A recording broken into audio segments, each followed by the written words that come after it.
पास FNIRSI है ना, FNIRSI का DSO है। मॉडल नंबर आप देख सकते हैं, ये है 1013D 100 मेगाहर्ट्ज़ का DSO है। तो इस DSO के साथ क्या होता है, पहले तो आपको ये प्रॉब आती है, ये 2 प्रॉब इसके साथ आती है ओरिजिनल प्रॉब। जब भी आप परचेज करेंगे तो आपको ये 2 प्रॉब आएगी। ये 2 प्रॉब हो गया। बाकी जो अलाइनर होता है जो DSO के साथ वैसे भी आता है, ये इसका मैनुअल है। और ये हमारा DSO है, ये हमारा DSO है, टैबलेट DSO। इसको हम क्या बोलते हैं, टैबलेट DSO, टच स्क्रीन वाला टैबलेट DSO। इसके साथ आपको ये चार्जिंग केबल आती है, मतलब ये चार्जेबल है ना, बैटरी बैकअप है इसमें, ये चार्जिंग केबल आती है और ये इसके साथ एडेप्टर है। तो ये सब इस पैकेज में रहता है। DSO को जब भी यूज करना है तो जाहिर सी बात है, अगर आपको पहले से DSO यूज करने के लिए आता है तो आप DSO यूज कर सकते हैं। अभी जैसे देखिए मैंने ऑन कर दिया इसको, अभी ऑन हो गया है। ऑन हो गया है तो आपको जब भी DSO यूज करना है तो आपको ये ध्यान रखना है कि यहाँ पर 2 चैनल दे रखा है, चैनल 1 चैनल 2 है ना, इसका यूटिलाइज आप कर सकते हैं। और यहाँ पर मेन है सेटिंग करना, तो सही है DSO, ऐसा कोई दिक्कत नहीं है।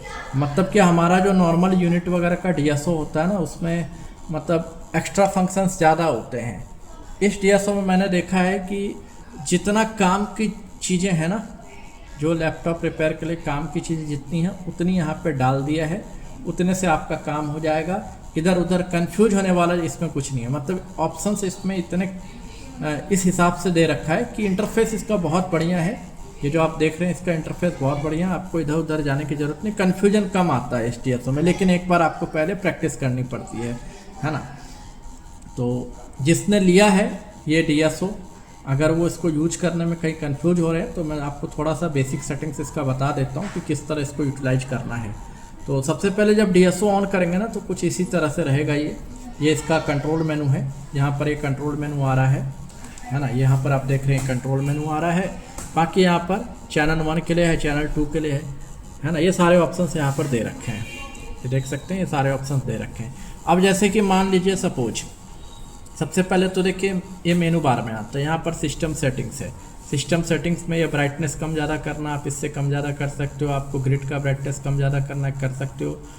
ये बहुत इंपॉर्टेंट पॉइंट्स है, ऑलवेज ट्रिगर, ये बहुत ही ज़्यादा इंपॉर्टेंट चीज़ है कि ये बाय डिफ़ॉल्ट आपको 50% ट्रिगर पे सेट कर देता है। आपको ट्रिगर वोल्टेज सेट करने की ज़रूरत नहीं, ये ऑटोमेटिक 50% ट्रिगर पे है ना। तो कुल मिला के बाकी कैलिब्रेशन करना है तो आप इसका यूज कर सकते हो, ये दे रखा है। पिक्चर व्यू के लिए यहाँ पर दे रखा है। मतलब मेनू ऑप्शन में जाएंगे तो आप अगर देखोगे तो आपके लिए बस ये सिस्टम सेटिंग्स में आपको यूज करना है तो आप यूज कर सकते हैं। इतना ऑप्शन ब्राइटनेस कम ज़्यादा करने के लिए, ट्रिगर को सेट करना नहीं सेट करना, वो आप यहाँ पे देख सकते हो। बाकी इन सब चीज़ों की फ़िलहाल हमें ज़रूरत नहीं है ना, इन सब चीज़ों की ज़रूरत नहीं है। हाँ, अब जब हम आएंगे यहाँ पर चैनल 1 चैनल 2, चैनल 1 पे क्लिक करेंगे, आपको चैनल 1 ऑन रखना है तो ऑन रखिए, ऑफ रखना है तो ऑफ रखिए, है ना। उसी तरह आप देखेंगे आपका कपलिंग क्या है, AC है तो AC पे रखिए, DC पे तो DC पे रखिए। और प्रॉब मोड जो है यहाँ पर 3 मोड दे रखा है, X1 X10 और X100।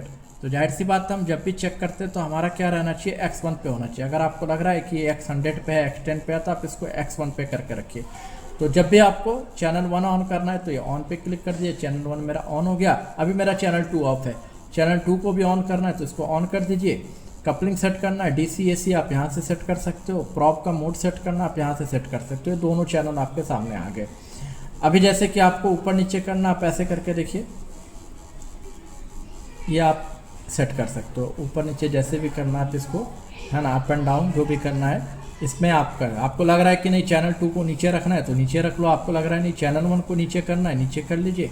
तो अपने हिसाब से ये आपके क्या है, फिंगर के इशारे पे काम करता है। तो अच्छी चीज़ है ये। फिलहाल हम अगर काम करते हैं तो एक ही चैनल पे काम करेंगे। तो मैंने चैनल 2 को ऑफ कर दिया, ये चैनल 2 हमारा ऑफ हो गया, चैनल 2 हमारा ऑफ हो गया। चैनल 1 को हम सेंटर में ले आते हैं, सेंटर में आ गया, ये आपका हो गया। ट्रिगर को आपको सेट करने की ज़रूरत नहीं है, ट्रिगर बाय डिफ़ॉल्ट आपका 50% पे है। अब जब आप DSO यूज करते हैं तो उसमें क्या होता है कि आप किस मोड में DSO को यूज कर रहे हैं। तो मोड अगर चेंज करना है तो यहीं पे दे रखा है trigger mode, auto, single, normal. आपको जो मोड चेक करना है आप उस मोड पे यहाँ पे रख सकते हैं, है ना।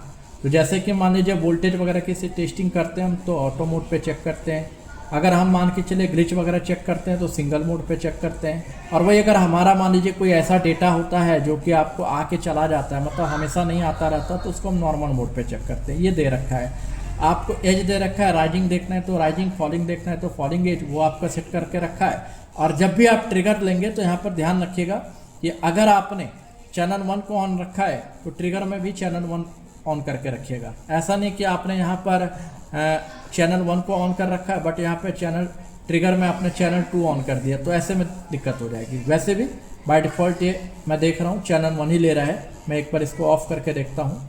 चैनल 1 ऑफ़ कर दिया और चैनल 2 को ऑन कर देता हूँ। अभी देखिए बाय डिफ़ॉल्ट यहाँ पे चैनल 2 हो गया, तो मतलब इसमें वो भी झमेला नहीं है। जब हमारा यूनिट वगैरह का डीएसओ में क्या होता है, झमेला आ जाता है। आप यूज कर रहे हो चैनल 1 को लेकिन ट्रिगर सेट है चैनल 2 पे, तो पता चलता है कि हमें जो वेब फॉर्म चाहिए वैसा बन ही नहीं पा रहा है। तो इसमें मैंने क्या बताया आपको, फालतू के सारे फंक्शन हटा दिए, बहुत ही ईजी इंटरफेस दे दिया है ना। तो ये कुल मिला के आपका ये सेटिंग्स हो जाता है। हाँ, अब यहाँ पर आता है कि मान के चलिए कि आपको वोल्टेज सेट करना है। वोल्टेज सेट करना है तो जैसे देखिए 5 वोल्ट पर डिवीजन है, ये 1x मोड पे है। आपको वोल्टेज सेट करना है तो आप ये कंट्रोल पे आएंगे। कंट्रोल में आपको चैनल 1 का वोल्टेज यहाँ से आप सेट कर सकते हो। देखो ये 1 वोल्ट पे जाना है, मिली वोल्ट पे जाना है, सारा का सारा आप यहाँ से सेटिंग्स आप ले सकते हो, है ना। ये यहाँ पर दे रखा है। चैनल 2 का सेट करना है तो आप चैनल 2 को ऑन करके आप चैनल 2 का वोल्टेज यहाँ से सेट कर लो। तो वोल्टेज सेटिंग के लिए आपको ध्यान में रखना है, ये कंट्रोल ऑप्शन आता है, इसके जरिए आप अप एंड डाउन करके वोल्टेज आप अपना कर सकते हैं। तो कुल मिला के एक तो ये पॉइंट्स हो गया। और दूसरी बात आ जाती है कि आपने मोड सेलेक्ट कर लिया, आपने वोल्टेज सेलेक्ट कर लिया, उसके बाद आता है टाइमिंग सेट करना। तो टाइमिंग में आप देख सकते हैं 10 नैनो सेकेंड आ रहा है। आप जब भी टाइमिंग को लेकर के जाएंगे तो ये देखिए, ये आपका टाइमिंग यहाँ से ऐसे ऐसे करके, जैसे कि आप इसको जहाँ पे ले जा रहे हैं ना, ये देखिए, ये आपको एक बार यहाँ पर इस तरह करके लॉन्ग प्रेस करना है तो आप यहाँ पे टाइमिंग भी सेट कर सकते हैं। देख रहे हैं मैं लॉन्ग प्रेस कर रहा हूँ, तो अब आपको पता है कि आपका जो भी वेब फॉर्म देखना है, आपको लग रहा है वो मिली सेकंड में, मतलब सेकंड नैनो सेकंड के रेंज में बेहतर आता है तो आप नैनो सेकंड की तरफ आएंगे, है ना। अगर आपको लगता है माइक्रो सेकंड की तरफ तो आप माइक्रो सेकंड की तरफ जाएंगे। तो कुल मिला के क्या है, यहाँ से आप ऐसे करके टाइमिंग है इसको आप सेट कर सकते हैं, है ना। ये टाइमिंग इस पर इसी तरह से सेट होगा, देख सकते हैं आप। मूव फास्ट करना, मूव स्लो करना, वो आप सेट कर सकते हैं। कुल मिला के ये ऑप्शन दे रखा है। और इसका सबसे बेहतरीन ऑप्शन क्या होता है कि यहाँ पर आगे अगर मान लीजिए आप कुछ भी चेक करते हैं, जैसे कि आप देखेंगे ये आपको वोल्टेज बताएगा, यहाँ पे फ्रीक्वेंसी बताएगा, वो सेटिंग करना है तो आप यहाँ पे आ सकते हैं। जैसे मेजर ऑप्शन है, आपको अगर मान लीजिए चैनल 1 का, जैसे कि अभी मेरा चैनल 2 का सेट है, चैनल 1 का सेट है, हमको हटाना है तो हटा देते हैं। ये देखिए मैंने हटा दिया, ये चीज़ें यहाँ से आपकी हट जाएगी। ये मेजर पे गया मैं, ये देखिए हट गया। अगर आपको लाना है कि नहीं मेरे को फ्रीक्वेंसी जो भी मैं चेक करता हूँ मेरा फ्रीक्वेंसी यहीं पर शो करे, तो आप मेजर ऑप्शन में आएंगे, आपको फ्रीक्वेंसी चाहिए फ्रीक्वेंसी ले लीजिए। आपको चाहिए कि नहीं मेरे को यहाँ पर ड्यूटी साइकिल चाहिए, ड्यूटी साइकिल ले लीजिए। मतलब जो भी आपको लग रहा है, आपको लग रहा है कि नहीं मैक्सिमम वोल्टेज चाहिए तो मैक्सिमम वोल्टेज का ऑप्शन आप हाईलाइट कर लीजिए और उसके बाद आप देखेंगे वो चीज़ यहाँ पर आ जाएंगी। ये हमारा देखें नीचे आपको आ गया frequency, duty plus, voltage maximum. तो जो भी आपको लग रहा है कि नहीं मैं चैनल 2 भी चाहिए तो चैनल 2 का फ्रीक्वेंसी ऑन कर लीजिए। तो आप देखेंगे एक और यहाँ पे ऑप्शंस आ जाएगा, ये देखिए फ्रीक्वेंसी, मतलब चैनल 1 चैनल 2, मतलब ये इजी इंटरफेस दे रखा है, जो भी चेक करना आपका यहीं पे आ जाएगा। तो ये आपको ऑप्शंस दे रखा है। बाद बाकी जो वेब फॉर्म बन जाता है उसको आपको सेव करना है तो सेव पिक का ऑप्शन आता है, आप सेव कर सकते हैं। आई थिंक वो मैंने नहीं चेक किया, हो सकता है इसमें पेन ड्राइव लगा के यहाँ पर कोई ऑप्शंस अगर दे रखा है तो देख लूँगा, है ना। शायद इसके ज़रिए पेन ड्राइव लगा के हमारा सेव हो सकता है ना। तो आप सेव कर सकते हैं, सेव पिक्चर सेव कर सकते हैं, अपना वेब फॉर्म सेव कर सकते हैं। तो ये ऑप्शंस यहाँ पर दे रखा है। तो कुल मिला के ईजी है चेक करना।